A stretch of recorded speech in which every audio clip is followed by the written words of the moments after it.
I here. This is a reading for the sign of Aries. We're going to do a Celtic cross spread with a Thoth deck, and what we see on the bottom of the deck is going to represent what you don't see coming. And once we get an idea of what the general message of this reading is going to be, we're going to pull 3 cards from the shadow deck to see what's going on in your subconscious and to see if there are any further clarifications we might need. So let's just see what happens.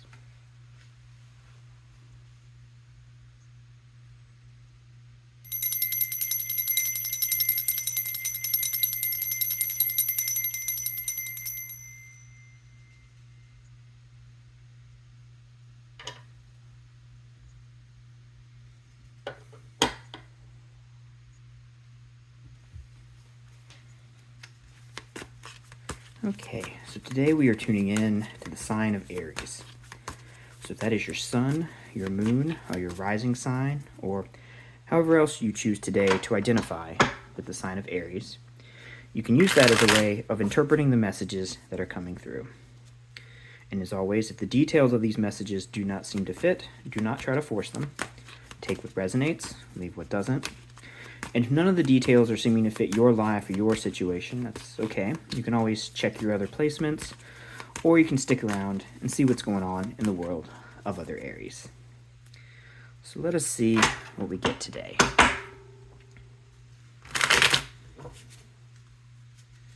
So what things should we think about? The things that we should meditate upon and reflect on and see if we can learn a little something from that reflection. Are there things perhaps that we should try to avoid? Are there warnings that we need to see? Things we should try to step away from or avoid putting our energy into? Or are there positive things that we should move towards? Things that we can look forward to, things that can help our lives become a little bit more enjoyable or easier or whatever it is you're looking for in your life. What messages can we receive today for those who are trying to tap into the energy of the sign of Aries? So let us see what our Celtic cross has for us today.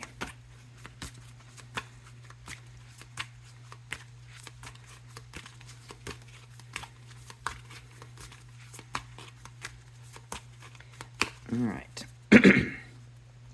So we begin in the present moment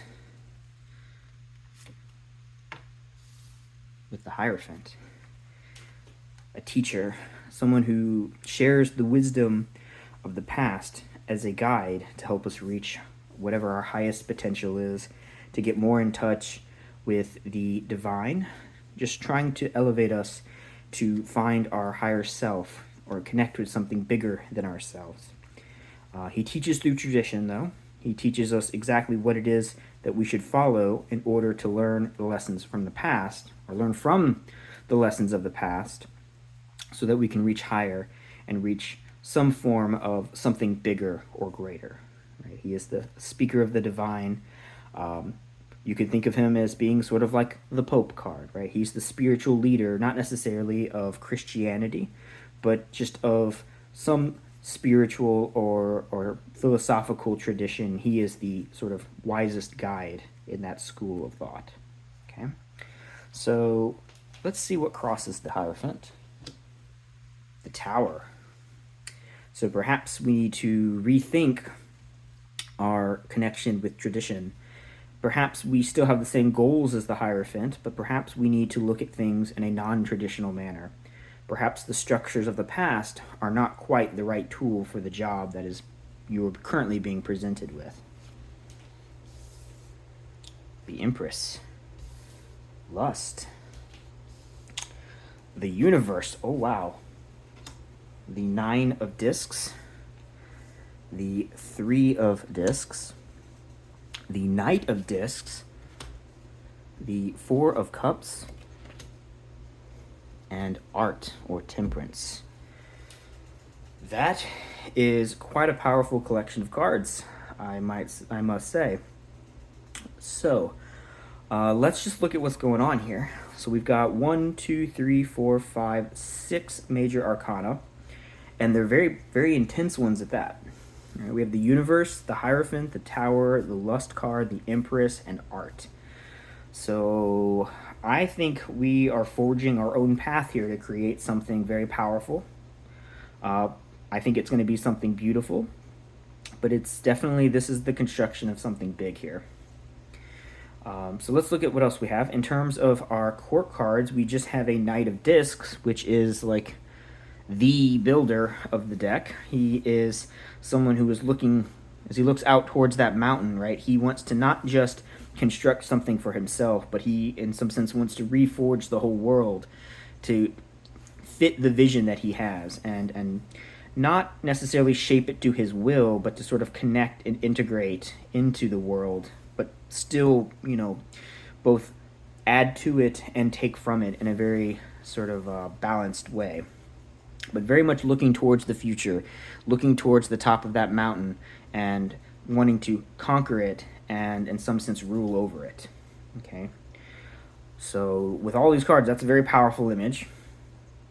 For our minor arcana, let's just go through and finish up what's here on the table. We have a 9 and a 3 of discs, which I might add, 9 is 3 squared, right? 3 threes make a 9. And so we've also got we have no air on the table. We have our 1 4 of cups for water, and there's no pure fire here either. There is, of course, some fire that is with the lust card. There's some fire there being used in the art card. And, of course, there's this great deal of fire here at the bottom of the tower. So there's fire here, but it's not wands. Okay, it's a sort of bigger fire, perhaps. A less describable fire, maybe, is a way to look at it. So, as I said, we have the Hierophant there, a card of tradition and trying to reach some sort of higher truth. And with the tower crossing it, I think that this is a symbol of trying to break away from those traditions of the past. I'm not saying that it is a way of trying to, work against the goals of the Hierophant. I see this as trying to deconstruct what the Hierophant is teaching and try to figure out what are the underlying sort of energies or power that he's channeling through those lessons. It is someone who wants to achieve, but does not want to necessarily do so by following the rules of what everyone else tells them to do. This is going your own way to figure out for yourself how to achieve those goals in a way that seems maybe more efficient or even possibly more powerful than what the Hierophant can offer. And this is born out of a desire to really create. There's a desire to bring into the world a vision.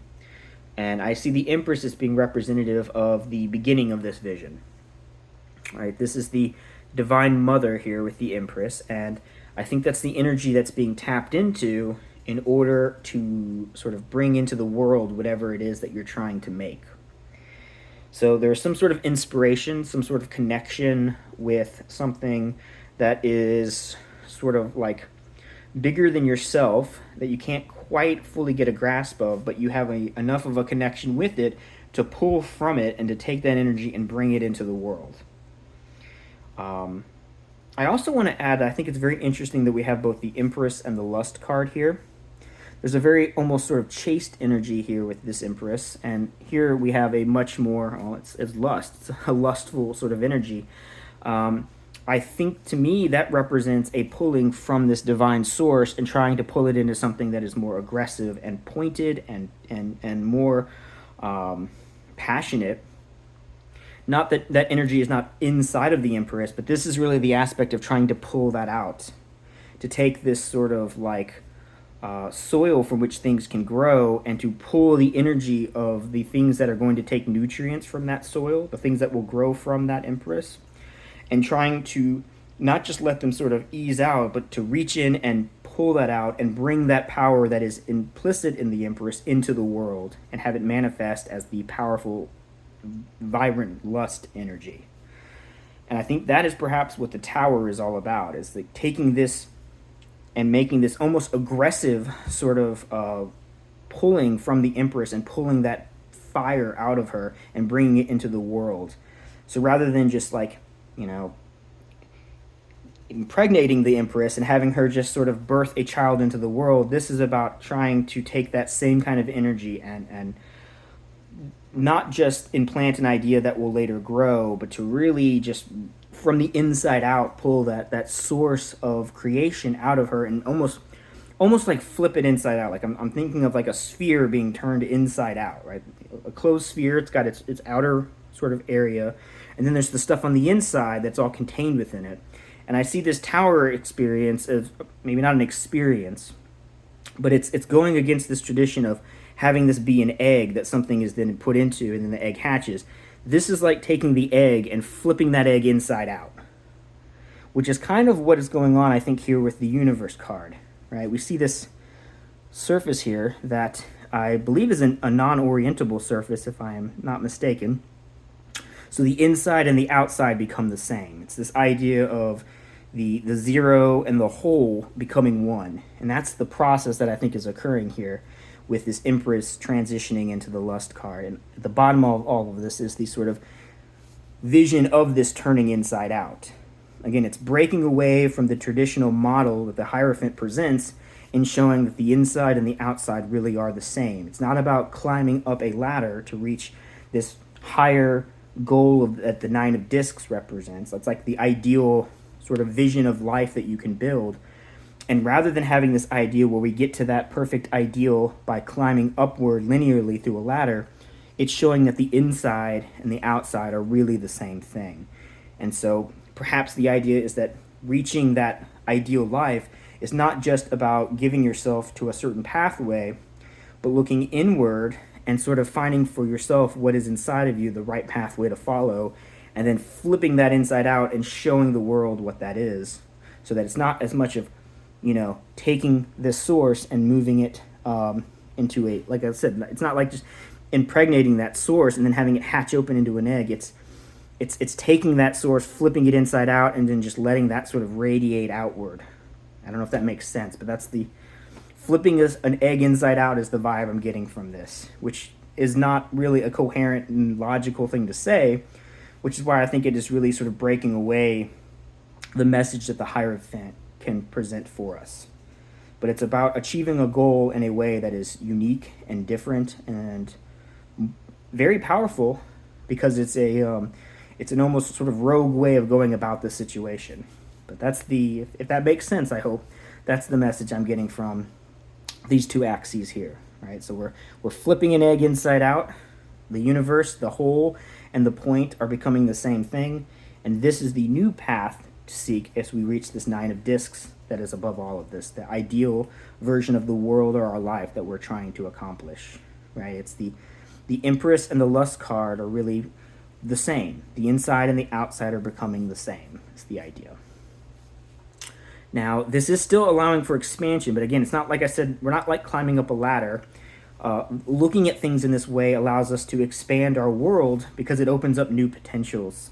Rather than saying we have to go forward, now we can sort of go in all directions. And that's why I think we have with the present energy the Three of Discs here. There's something really powerful about this perspective of not saying that there has to be one direction to go in. Any direction works. And when we use all of those directions together, that forms this tetrahedron that can then expand into yet a new direction. Now, that's kind of a weird thought, right? Think about what that means. If we've taken the situation and we're allowing ourselves to move in every direction, and that ability to move in every direction gives us yet a new direction, just try to sort of geometrically wrap your head around that idea. It's kind of where do we go, right? If every physical dimension is made available to us in a way that opens up a new sort of dimension to move in, what would that mean? Is that something that is sort of a new external dimension that we've never perceived before? That is what I see as being the power of the Three of Discs that's coming from this new perspective. We're expanding our view of what the world can be by opening up every possibility. And once every possibility is opened, yet a new possibility has occurred, and that's the expansion that can happen here. And that is what the Knight wants to achieve. This energy of the Knight, he wants to climb that mountain and reach that peak. And the idea is that that peak will not be the end of this journey. Once he reaches that new sort of vista, he then sees the lay of the entire land around him, and it opens up a whole new perspective on his environment. At the bottom of the mountain, all he sees is that giant mountain to climb. But once he climbs up that mountain, then he sees everything. And once he sees everything, then there are new possibilities of where we can go from there. Now, again, this does feel like he is sort of linearly climbing the mountain, and maybe to some degree we have to sort of start by thinking of things in that way. But the idea I really want to impress is that once we make a leap to push things beyond what we understand currently, they open up new extremes for us to be able to comprehend and to move towards. And maybe not even just mentally, maybe it really in terms of how we experience the actual world itself. So imagine if the climbing of this mountain were akin to the flipping inside out of this sphere here. What new possible world do you see once you realize all the possibilities in the world you're currently living in? You get a new higher knowledge of what you're trying to tap into, which opens up not just your mode of thought, but your experience of the world itself. So that's what I'm getting here. Very strange message, but I really like it. Now, the challenge is the Four of Cups, stability, which, yeah, a lot of this is about expansion, but again, not expansion in a single direction, expansion in terms of dimension, right? Expanding to a sort of higher type of space rather than just a higher point within a space. And that feels very unstable, right? The challenge maybe is perhaps to achieve this goal while still remaining grounded in some sense. And so with the Four of Cups there, that is perhaps as we go through this experience, trying to keep our emotions in check. Maybe, this could be if you were to go through this as like a spiritual journey, perhaps, it could be something that throws you all out of whack, right? You might be feeling great amounts of energy and passion, and that might take your emotional energy and throw it into a sort of weird space that needs to be sort of calmed down and kept grounded. Or maybe the idea is that here the Four of Cups is representing the challenge of, as we're expanding our world and our mind and looking at things in a much deeper way, maintaining the connections we have with the people that we still have in this world, making sure that we stay in union with those things and don't let go of them.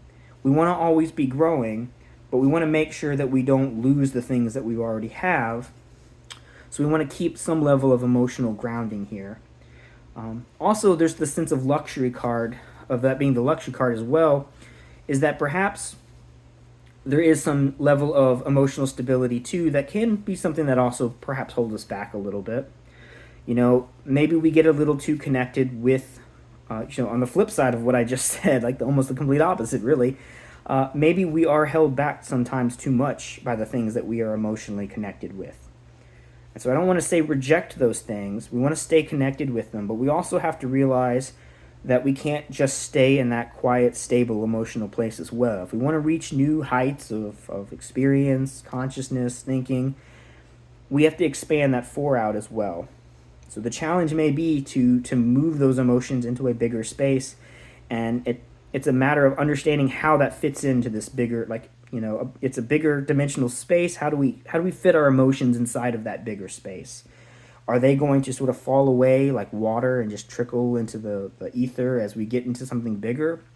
Or are we going to pull those emotions with us and expand them as well?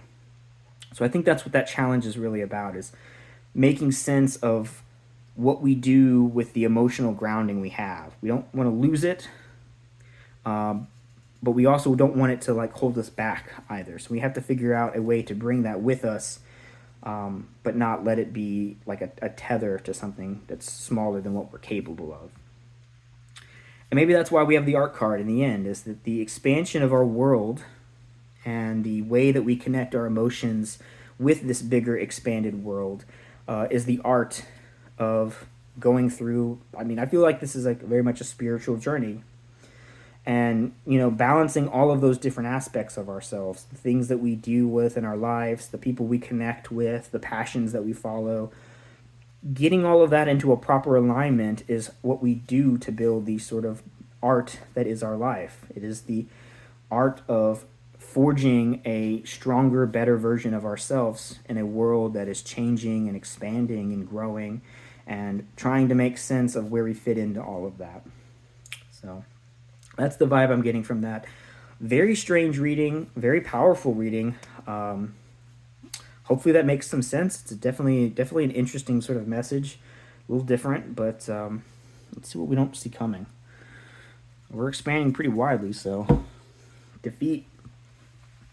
Yeah, that makes some sense. There's going to be places where you're going to try and expand, and growth for the sake of growth may not necessarily be the right path. If we're climbing this mountain, trying to reach some level of enlightenment, trying to flip the sphere inside out, up, down, becoming the same, that union, there is something that is lost in this process. Besides just the loss of sort of coherency, right?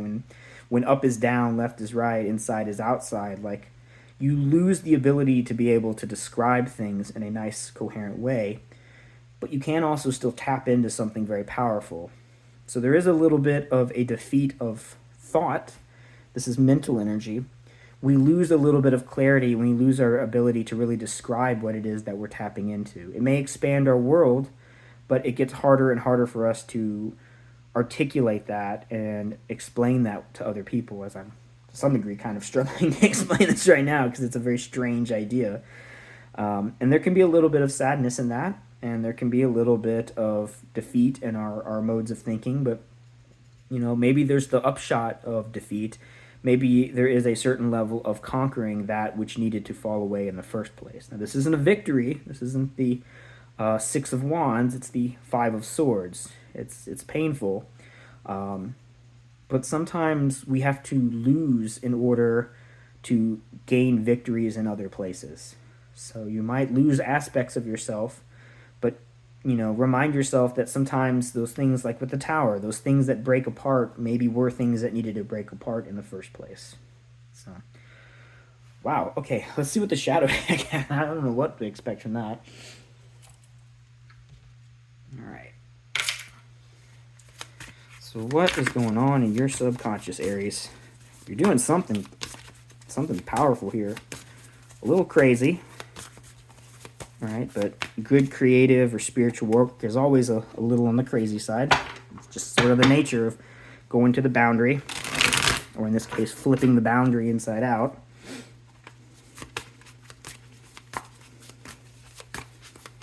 Wow, what a weird reading. Okay. So let's see what's in your subconscious.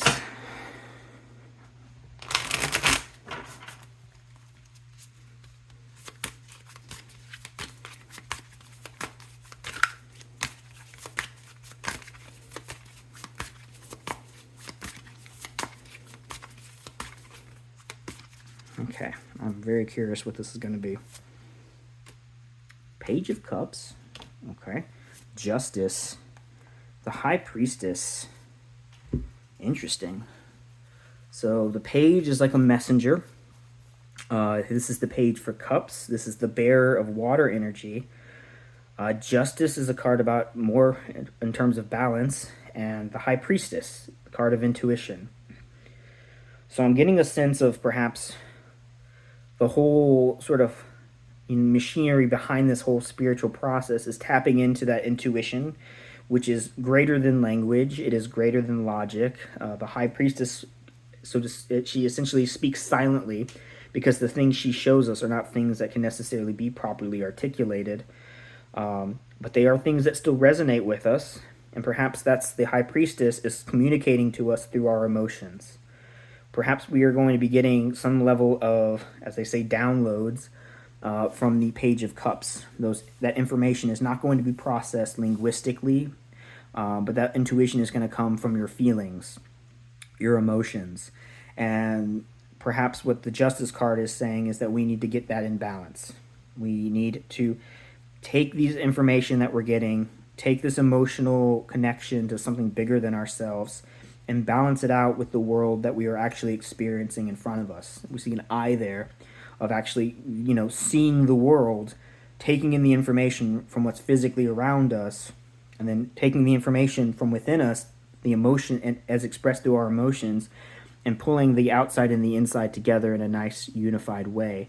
And perhaps that's the internal work that needs to be done as this sphere, as I mentioned, is turned inside out.